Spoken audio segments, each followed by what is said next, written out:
कृष्णा, राधे राधे भक्तों। कल आपने पुरुषोत्तम मास 21 सुना था। आज हम 22 सुनाने जा रहे हैं, तो ध्यान पूर्वक सुनिएगा। दृढ़ धनवा राजा बोले, हे तपोधन, पुरुषोत्तम मास के व्रतों के लिए विस्तार पूर्वक नियमों को कहिए।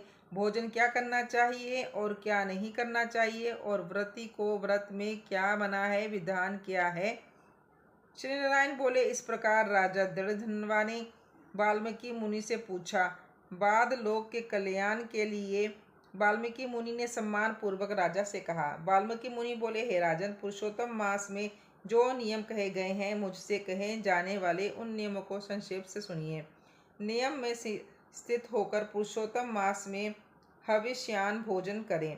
गेहूँ, चावल, मिश्री, मूंग, जौ, तिल, मटर, सांवा, तिन्नी का चावल, बथुआ, हिमलोचिका, अदरक, काल शाक, मूल, कंद, ककड़ी, केला, सेंधा नून, समुद्र नून, दही, घी, बिना मक्खन निकाला हुआ दूध, कटहल, आम, हरड़, पीपर, जीरा, सौंठ, इमली, सुपारी, लवली, आंवला, ईख का गुड़ छोड़कर इन फूलों को और बिना तेल के पके हुए पदार्थों को हविष्य कहते हैं।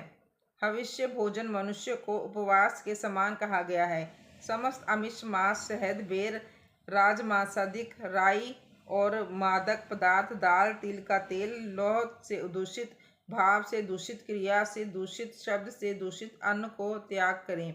दूसरे का अन्न, दूसरे से बैर, दूसरे की स्त्री से गमन, तीर्थ के बिना देशांतर जाना व्रती छोड़ देवे। देवता, वेद, द्विज, गुरु, गौ, व्रती स्त्री, राजा और महात्माओं की निंदा करना पुरुषोत्तम मास में त्याग देवें। सुतिका का अन्न मास है। फलों में जंबीरी, नींबू मास है। धान्यों में मसूर की दाल मास है और बासी अन्न मास है। बकरी, गौ, भैंस के दूध को छोड़कर और सब दूध आदि मास है। और ब्राह्मण से खरीदा हुआ समस्त रस, पृथ्वी से उत्पन्न नमक मास है।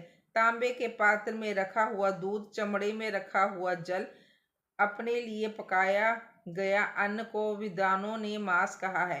पुरुषोत्तम मास में ब्रह्मचार्य, पृथ्वी में शयन, पत्रावली में भोजन और दिन के चौथे पहर में भोजन करें।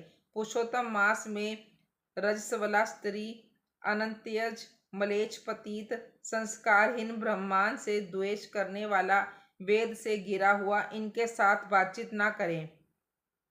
इन लोगों से देखा गया और काक पक्षी से देखा गया सूतक का अन्न 2 बार पकाया हुआ और भूजे हुए अन्नों को पुरुषोत्तम मास में भोजन नहीं कहे। प्याज, लहसुन, मोथा, छत्राक, गाजर, मूली, शिंग, इनको पुरुषोत्तम मास में त्याग देवें। व्रती इन पदार्थों को समस्त व्रतों में हमेशा त्याग करें।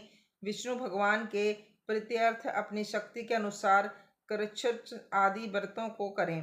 कोहड़ा, कंटकारिका, लट, जीरा, मूली, बेल, इंद्रवन, आंवला के फल, नारियल, अलांबू, परवल, बेर, चर्म शाक, बैंगन, अजीक, बल्ली और जल में उत्पन्न होने वाले शाक, प्रतिपद आदि तिथियों में क्रम से इन शाखों का त्याग करना।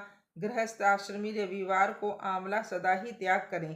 पुरुषोत्तम भगवान के प्रत्यर्थ जिन जिन वस्तुओं का त्याग करें, उन वस्तुओं को प्रथम ब्राह्मण को देकर फिर हमेशा भोजन करें। व्रती कार्तिक और माघ मास में इन नियमों को करें। हे राजन, व्रती नियम के बिना फलों को नहीं प्राप्त करता है।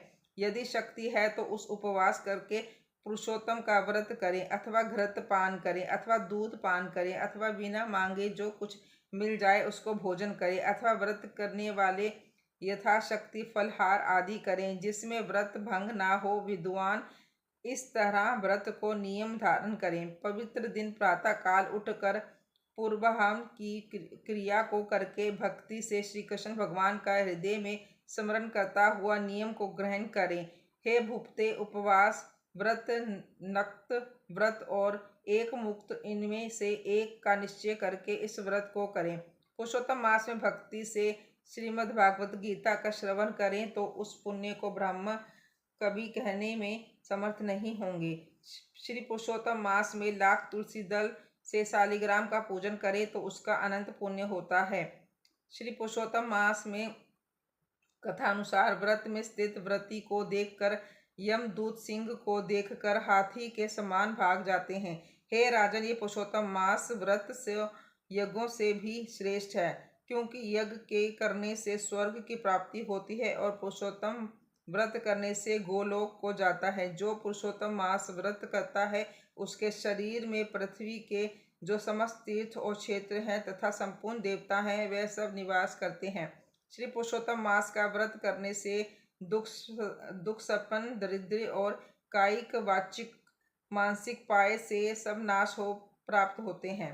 पुरुषोत्तम भगवान की प्रसन्नता के लिए इंद्र आदि देवता पुरुषोत्तम मास व्रत में तत्पर हरि भक्त की विघ्नों से रक्षा करते हैं। पुरुषोत्तम मास व्रत को करने वाले जिन जिन स्थानों में निवास करते हैं वहां उनके सम्मुख भूत प्रेत पिशाच आदि नहीं रहते। हे राजन, इस प्रकार जो विधि पूर्वक पुरुषोत्तम मास व्रत को करेगा उस मास व्रत के फलों को यथार्थ रूप से कहने के लिए साक्षात शेषनाग भगवान भी समर्थ नहीं है। श्री नारायण बोले, जो पुरुषों में श्रेष्ठ पुरुष मन से अत्यंत आदर के साथ इस प्रिय पुरुषोत्तम मास व्रत को करता है वह पुरुषों में श्रेष्ठ और अत्यंत प्रिय होकर ऋषिकेश्वर पुरुषोत्तम भगवान के साथ गोलोक में आनंद करता है। तो भक्तों, ये थी पुरुषोत्तम मास अध्याय 22। आपको कैसे लगी बताइएगा जरूर। राधे राधे, हरे कृष्ण।